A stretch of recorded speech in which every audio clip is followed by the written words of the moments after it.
আমাদের বাংলাদেশের মানুষের একটা লক্ষ্য স্মরণ রাখবেন, এটা করবেন না কখনো।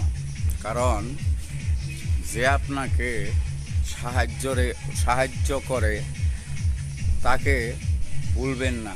আমরা আসলে অনেকেই যে সাহায্য করে বিপদের সময় তাকে আমরা ভুলে যাই।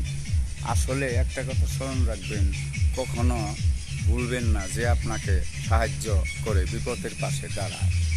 2 নম্বর কথা হলো, যে আপনাকে ভালোবাসে তাকে কখনো ঘৃণা করার চেষ্টা করবেন না।